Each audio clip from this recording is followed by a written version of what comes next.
בוקר טוב. אני אתחיל לספר לכם בסיפור, אומנם סיפור דמיוני, אבל סיפור יפה וכמותו בטח שמעתם. אה, בטח דומים לו, כן? יש בחורצ'יק שהוא הרבה זמן סובל מאוד בעבודה שלו, והוא כבר, קוראים לו יוסי. הוא לא רוצה כבר להיות מנהל תפעול, למרות שהוא מאוד מצליח, אבל הוא כבר שחוק. יצא לו לגמרי החשק מהדבר הזה, ואיכשהו הוא תקוע, כי הוא לא כל כך יודע מה הוא רוצה לעשות. והוא שולח קורות חיים.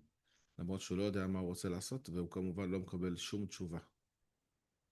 עם הזמן הוא מתחיל ככה להידרדר בתפקוד שלו, כי אתם יודעים איך זה מישהו שהוא ככה לא כך עם חשק, אז התוצאות יורדות, והבוסים שלו כבר אותתו לו שזה לא יוכל להמשיך ככה. שלחו לו, אמרו לו ככה, תכף שולחים אותך לשימוע. אז ביום הזה יוסי נאלץ כאילו לשאול את עצמו מה הוא רוצה מהחיים. הולך ליער ועושה איזו התבודדות עם עצמו, מסתובב, חושב על החיים שלו, מי הוא ומה הוא, וככה איפשהו בעבודה עם עצמו הוא פתאום מתחבר למה שהוא כן רוצה מהחיים שלו. למי הוא, שהוא צריך להיות פה, שהוא חשוב. יכול להיות שהוא עושה את התרגיל שלנו בדמיון של לעזור למי לעשות מה, אם הוא במקרה במועדון שלנו. והוא נכנס שם ממש לעומק העומקים של עצמו.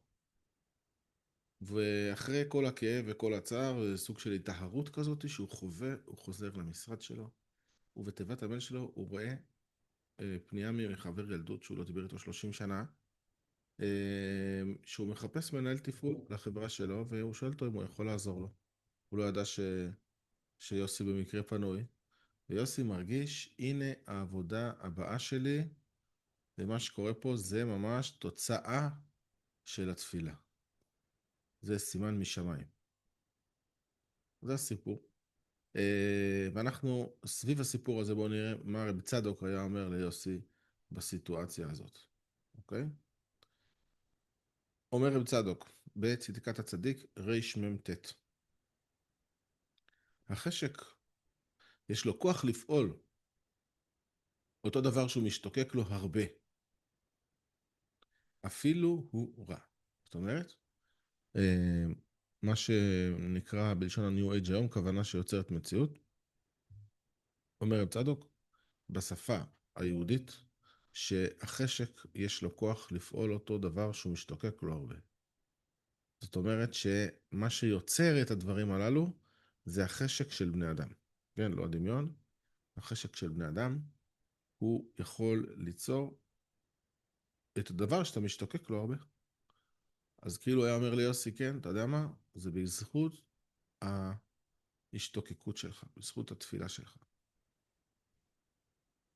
מצד שני, רב צדוק פה לא מדבר על תפילה, נכון? הוא לא אומר, הוא לא אומר שאתה מקבל מהקדוש ברוך הוא את מה שאתה רוצה כשאתה מבקש. זה ממש לא מה שכתוב פה. זה כאילו עומד בפני עצמו. חשק, יש לו כוח לפעול אותו דבר שהוא משתוקק לו הרבה, כלומר, זה מנגנון קיים. יש מנגנון כזה. אדם, מה שהוא רוצה, הוא מקבל, לא סתם, אפילו הוא רע. זאת אומרת, זה אפילו לא סימן שמה שביקשת היה דבר נכון.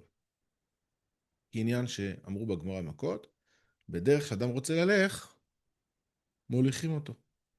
זה הסיפור על בלעם, שבלעם רצה ללכת לקלל את עם ישראל, והוא מאוד רוצה ללכת, ונותנים לו ללכת, לא עוצרים אותו מללכת. בסוף הוא מברך את עם ישראל, אבל יש איזה משפט שהגמרא אומרת, בדרך שאדם רוצה ללך, מוליכים אותו. זאת אומרת, אתה רוצה, זה מה שאתה רוצה, זה מה שתקבל. אתה קובע. ולכן אומר רב צדוק, אחרי שיש לו כוח לפעול אותו דבר שהוא משתוקק לו הרבה, אפילו הוא רע. מצד הרצון שלו, של אדם, פועל. הרצון שלו פועל ומשיג את מה שהוא רוצה, אפילו כל חמדת עולם הזה. אתה יכול לקבל מה שאתה רוצה. אפשר לחשוב שהכוונה לתודעת שפע, אני בכוונה קראתי לפרק הזה תודעת חוסר, תכף נראה למה. אם לא יהיה דבר מעכב, שבמשפט אין מגיע לו ומונים ממנו מהשם. בספריה לפעמים בטעות אוטומטית זה נפתח לשם השם מלא, אין צורך.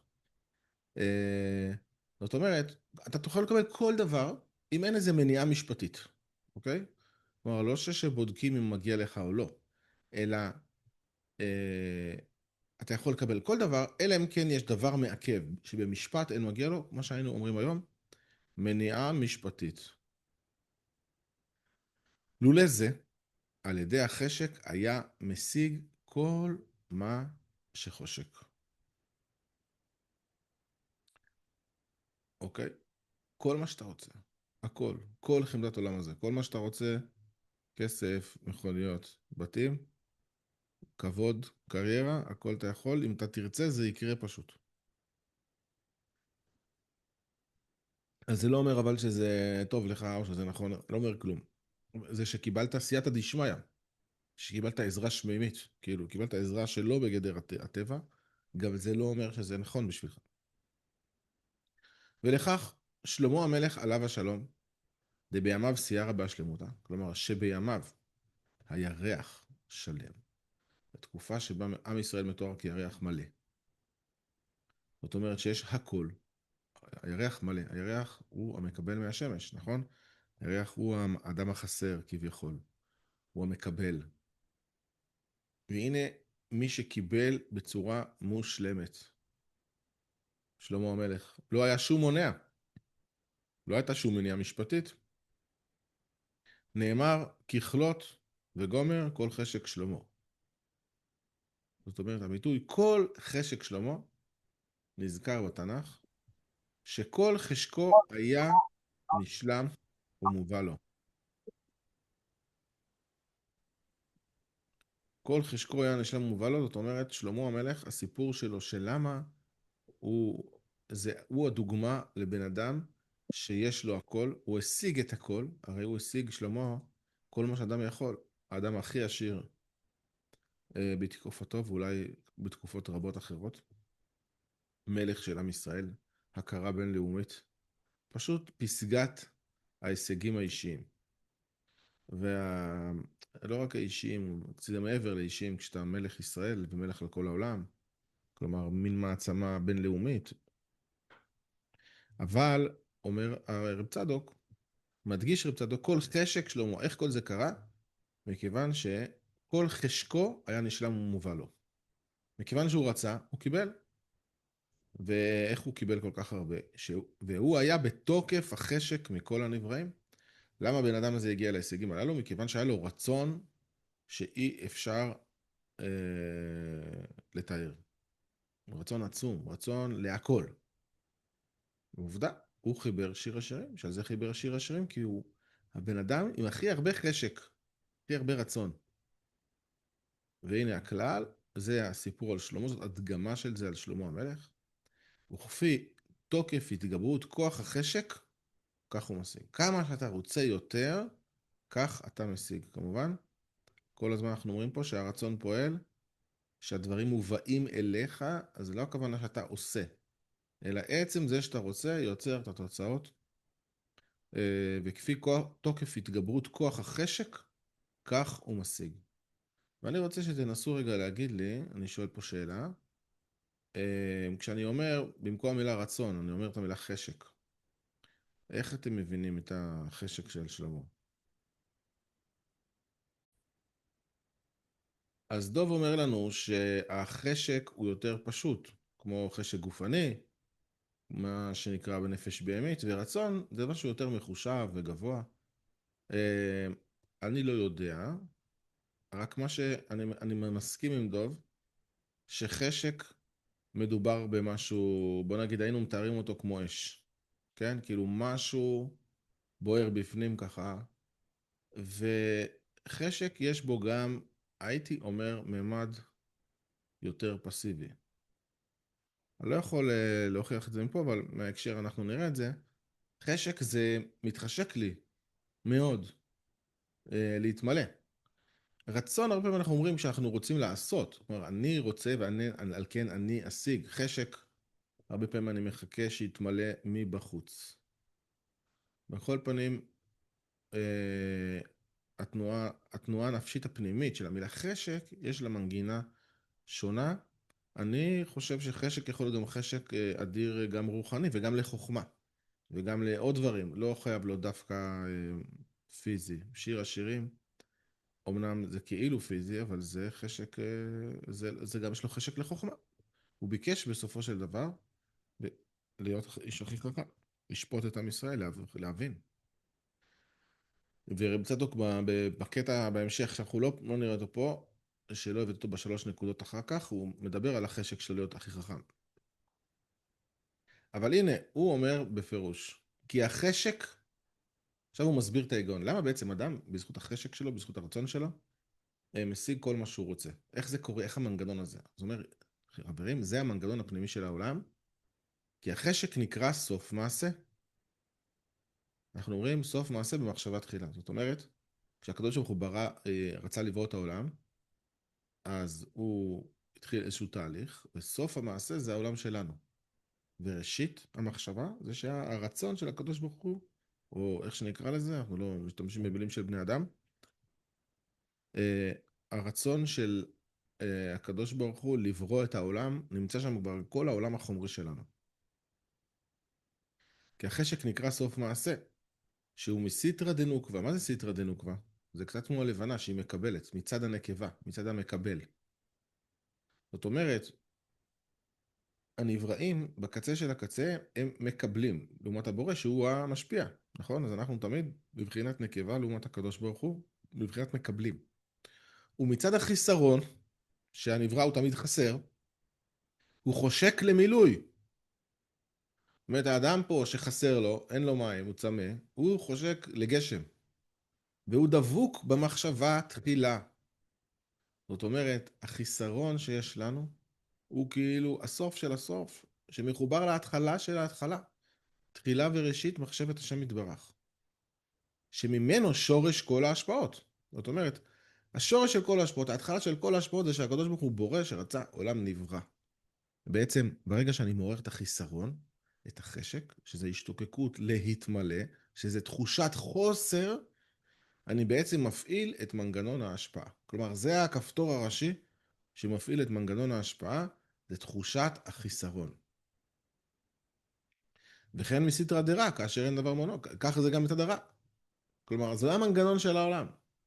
המנגנון הכי בסיסי, הכי ראשוני, זה החיסרון ששואף להתמלא, זה הנברא לעומת הבורא, ולכן שאתם נמצאים במצב של חיסרון, או אנחנו מפעילים את הכוח הכי בסיסי בבריאת העולם, שזה השפעה שמושפעת עלינו. ולכן קראתי לקטע הזה תודעת חוסר. בעצם רב צדוק מציע לנו במקום תודעת שפע, להאמין שהכל אפשרי, לחשוב שאני יכול הכל, זה ממש ממש מנגינה אחרת.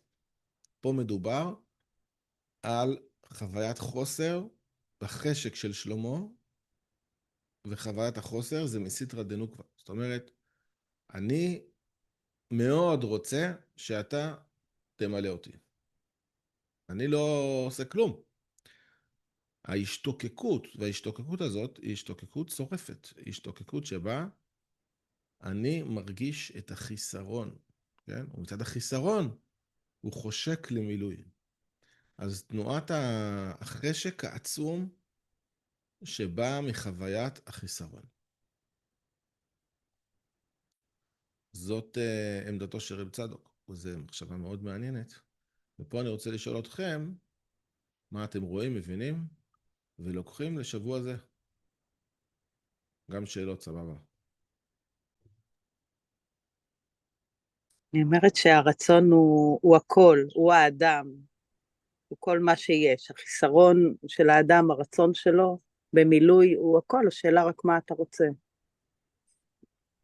מעולה, השאלה מה אתה רוצה, כי זה לא אומר, זה שאתה מקבל סייעתא דשמיא, מדגיש את זה רב צדוק, זה לא אומר ש... שזה, איך אומרים, שזה קדוש, מה שאתה רוצה ומקבל אפילו. גם שאתה מקבל סימנים, שזה עובד לך. אתה יכול להיות כמו בלעם, שבדרך שאדם רוצה ללך, מוליכים אותו.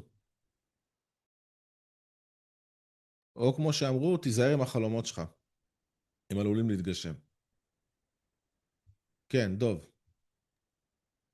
מה שאני אומר זה שהעבודה היא, לפי הפסקה הזאת, היא בעצם להגביר את החשק כל הזמן, אם אתה רוצה להשיג משהו. אחד הדברים הכי בסיסיים זה הגברת החשק והרצון שלך, הדבר הזה. מעולה. אז מה זה אומר בעצם הגברת החשק? איך מגבירים את החשק לפי הקטע הזה? התשובה אה, לפי, הק... לפי הקטע הזה אני לא יודע, בכללי אני יכול להגיד שזה אולי כלים של דמיון, של תפילה, לפי הקטע להתחבר הזה, לחיסרון. לפי הקטע הזה זה חיסרון, להתחבר הגברת לחיסרון. החיסרון, תחושת החיסרון, זה לא קל, כן? זה לא נעים, זה לא הצעה נעימה, כן?